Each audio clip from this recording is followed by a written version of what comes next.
Hey guys, if you haven't heard about Anchor, it's the easiest way to make a podcast. Let me explain. First off, it's free. Secondly, there's creation tools that allow you to record and edit your podcast right from your phone or computer. Anchor will distribute your podcast for you so it can be heard on Spotify, Apple Podcast, and so many more. You can make money from your podcast with no minimal listenership. It's everything you need in a podcast in one place. I absolutely love it. So make sure you download the free Anchor app or go to Anchor, ANCHOR.FM to get started.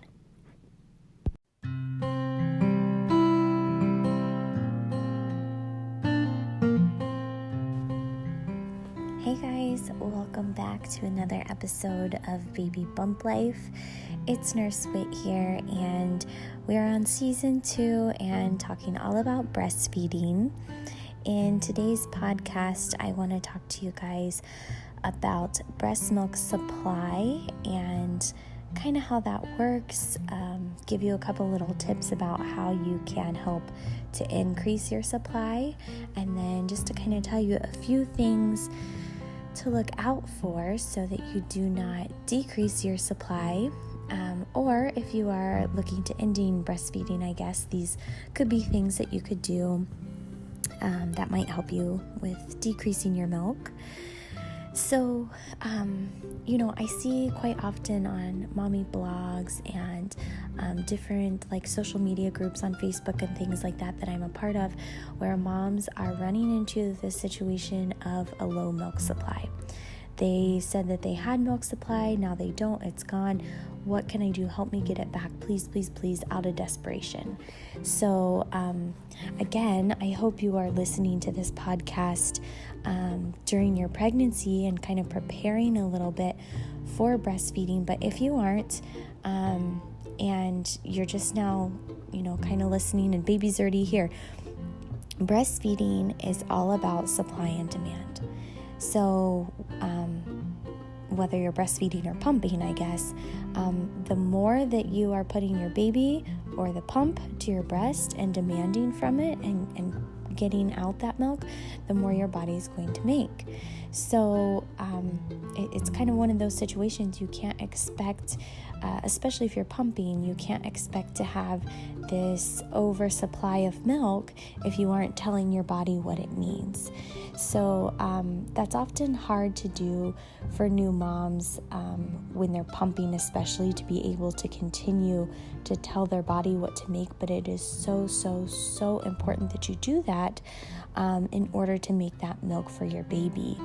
So yes, it's all about supply and demand. So there's many, many, many different situations, of course. Let's say maybe you are breastfeeding and you're formula feeding your baby.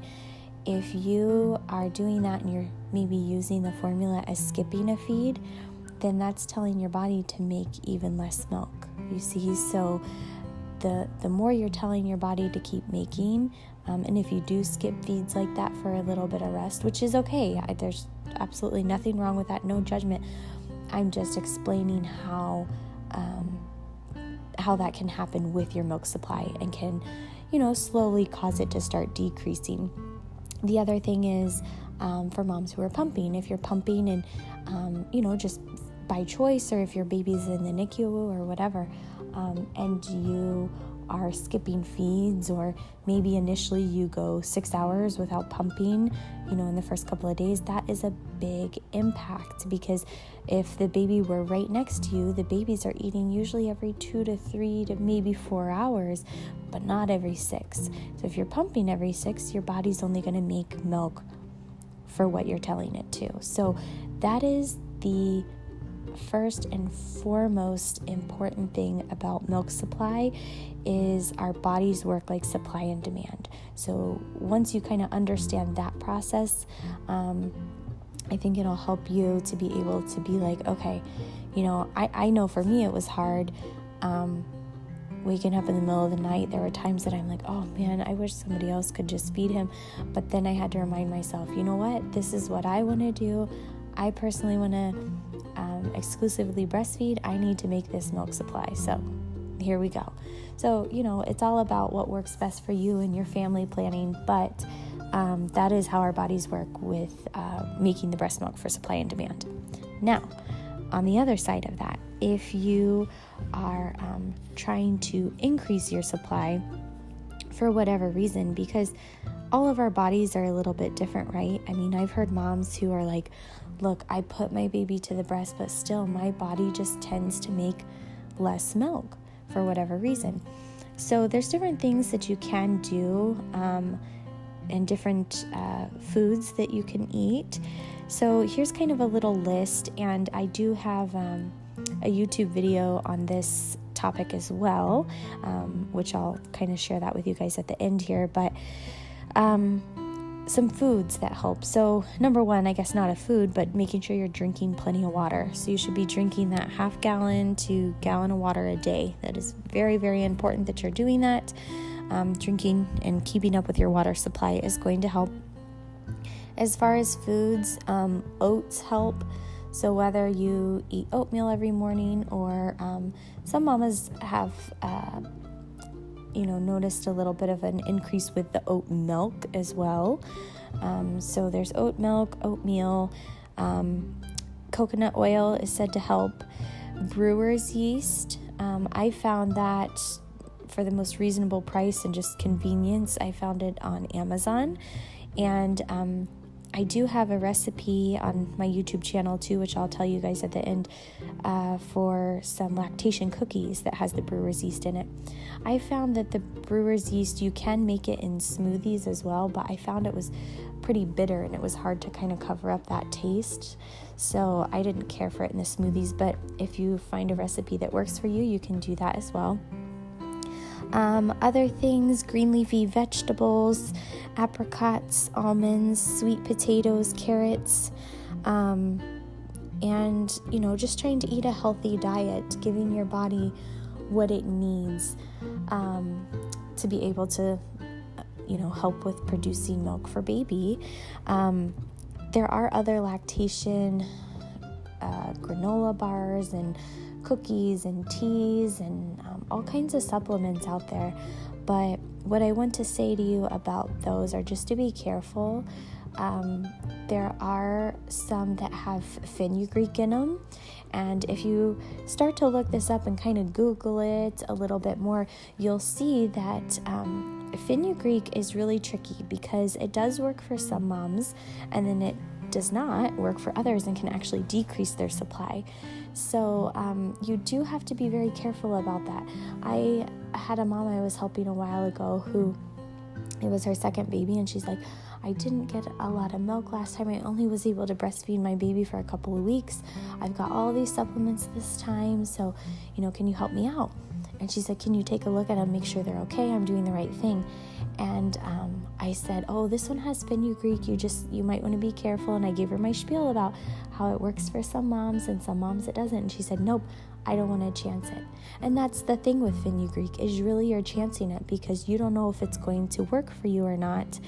And if it doesn't, then you could be in a problem of, here you're trying to help your milk supply and you've totally depleted it. So just be careful with fenugreek, and when you do kind of look into it a little bit more, you'll see some of the lactation stuff now is even putting on their labels no fenugreek, because they're realizing, this is a big deal. There's a lot of moms who really want to make sure they don't have fenugreek in their lactation products. So just really, really look out for that when you're looking at the different kinds of supplements and things like that.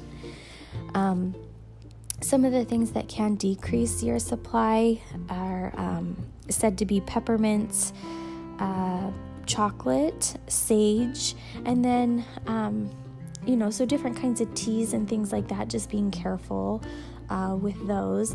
And then also, if you do happen to get on birth control with your physician at, maybe your 6-week postpartum visit, make sure you do tell them that you're breastfeeding so that they can prescribe you the appropriate birth control. There are some birth controls, if you don't have the progesterone only, that can actually decrease your supply. So just, your physician or midwife should be asking you that anyways if you're breastfeeding, but just so that you're cautious that you can bring that up at your 6-week appointments.